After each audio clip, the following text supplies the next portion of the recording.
So Mario Tennis Fever just came out, and I've seen a lot of conflicting opinions on the game, and I thought I would give it a shot myself, and I decided to bite the bullet and finally get this game. It was $100 over here in Canada, so I had to really make sure this was something that I really wanted. So without further ado, let's get right into the most contentious point of this game, which is the adventure mode.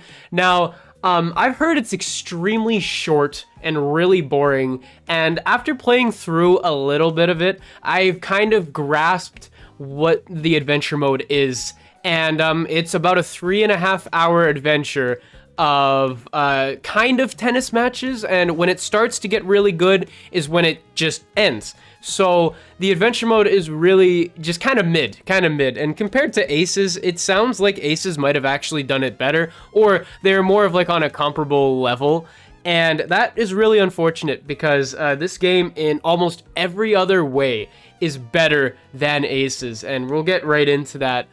With the tournament mode, I feel like they kind of dropped the ball a little bit. I feel like it's just kind of another more boring and basic tournament mode where you're just playing against a lot of CPUs, which is really unfortunate because, I mean, you look at something like Mario Strikers on the GameCube where you had rivals. There was actual stakes to it. Like, it actually felt like you were playing against an organized team, whereas with Mario Tennis Fever and every other tennis game it feels is that you're just kind of playing against random CPUs. There is no real structure to it. So there's 3 cups, there's the Mushroom, Flower, and Star Cup, and they are varying in terms of difficulty. You gotta beat the Mushroom Cup to move on to the Flower, and so on and so forth.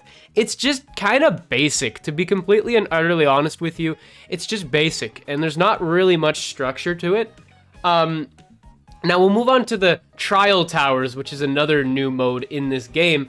And it's actually fairly interesting. After playing through the first one, it's kind of hit or miss. It's kind of hit or miss with if you're going to get quality or if you're just going to get quantity. And you'll go from facing off, there's 3 babies against a Bowser, and then you'll go on to facing a pretty brainless CPU, and the goal is to make it so they don't return the ball, which is really stupid, and you'll go from a really good one to a really bad one, and it's just kind of hit or miss. And I think personally that it's a neat concept, but there's only 3 of them, and it gets extremely repetitive really fast, and that is really unfortunate because that's 3 modes here that are just kind of mid, honestly. And the adventure mode, I would even argue, is just a disappointment. But let's get into the meat and potatoes of this game, which is the free play and the online, which is the actual mechanics of the game. And I must say, oh my goodness, it is phenomenal. This game controls so well, and I am so happy that I bought this because it really does feel like the difference between this game and Mario Tennis Aces is night and day, in my personal opinion. In fact, the court on Fever is much smaller than that of Aces, which I think is a huge positive because it allows for a lot more rallies and a lot more to just go on. Now, personally, I am a big fan of the doubles mode. I think the doubles was executed perfectly. Singles, I feel like if you get it gives you, there's a lot more of an opportunity to get cooked right away, where someone will, I mean, right off the serve, they can cook you right away. If you give a bad response shot, then they can just absolutely hammer it behind you, and you're just kind of cooked. There's no real ability to recover, but that just might be a skill issue on my part.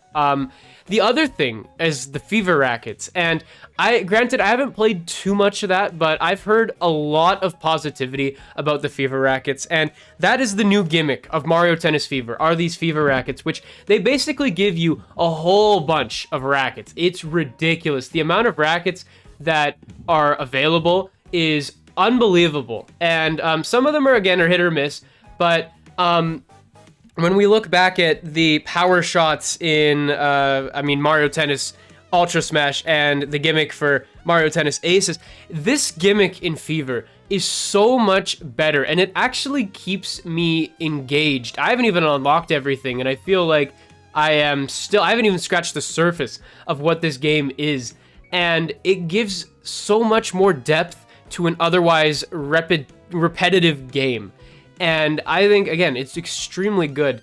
that they found a really good gimmick here, and I think it's going to keep people coming back. It's the online's not going to die in 2 seconds like it did in Mario Tennis Aces and Ultra Smash. I genuinely feel like this game has enough meat on its bones to actually contend for your time and for the grind as well. I feel like this game is making a strong case, especially with the courses that are available in Mario Tennis Fever. My favorite has to be the Mario Wonder Chord, man. It is phenomenal how they managed to incorporate Super Mario Bros. Wonder into Mario Tennis Fever. It genuinely feels like you're playing in Mario Wonder again. It's really neat. They also included a Waluigi pinball court, and I think, again, that is a really solid choice. It doesn't really look like the track, to be honest with you, but personally, I think it's a really neat inclusion to have something from like Mario Kart and then the 2D Mario games, and then even something like there's an airship stage that reminds me of like Super Mario Sports Mix, and it's just phenomenal. Even the more basic courts have something to them each, and it's really neat. I think they did a wonderful job kind of adding more depth to this game, definitely more so than they did with Mario Tennis Aces. Now, the unfortunate part about the courses is some of them have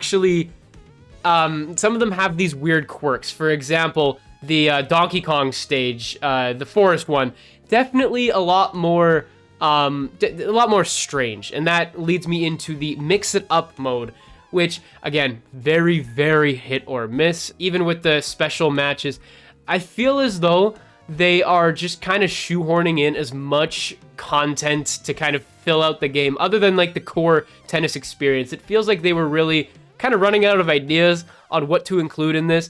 And again, it just kind of feels like these modes are more like luck-based, more than like skill, which is okay, but they're not really, it doesn't feel like they're doing it right.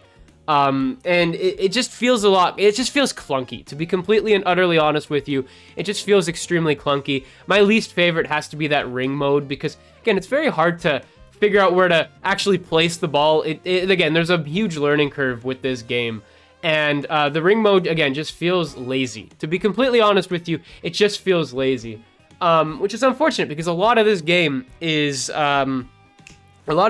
really good. The tennis gameplay, the core tennis gameplay is solid. It's really good.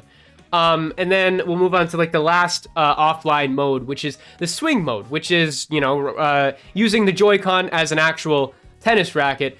And I think it does it really well. But the unfortunate thing is that you can't bring this online. And I think that's a huge missed opportunity to, capture that Wii Sports audience that is looking for, or that more casual audience that might have a Switch 2, but doesn't really have any casual games to play on it.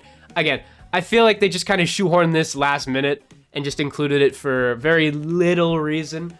But that has us move on to the most important, in my opinion, the most important mode of any Nintendo or multiplayer game coming from Nintendo is the online.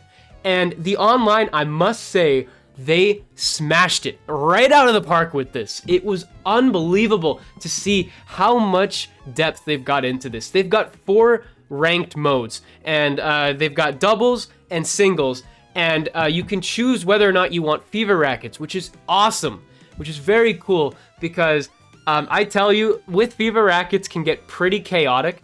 But if you just want something a little bit more chill, you can go with no fever rackets. Again, both singles and doubles. And finding a match took like 30 seconds at most, which is really nice. I know the game just came out and that'll probably dwindle, but it seems as though this game is fairly active. And that is a huge, huge bonus, is getting the game at launch and playing online. So hopefully the online community doesn't die with this game, or doesn't dwindle like a lot of other games seem to at the moment. So overall, I think Mario Tennis Fever is a worthy upgrade over Mario Tennis Aces, and if you enjoyed Mario Tennis Aces, this is a no-brainer. However, I fail to recommend this game to people that don't have local multiplayer, people to play with in person, because this game is very reliant on that multiplayer factor. Otherwise, it might get a little bit boring if you're just playing by yourself, especially considering the repetitious nature of it.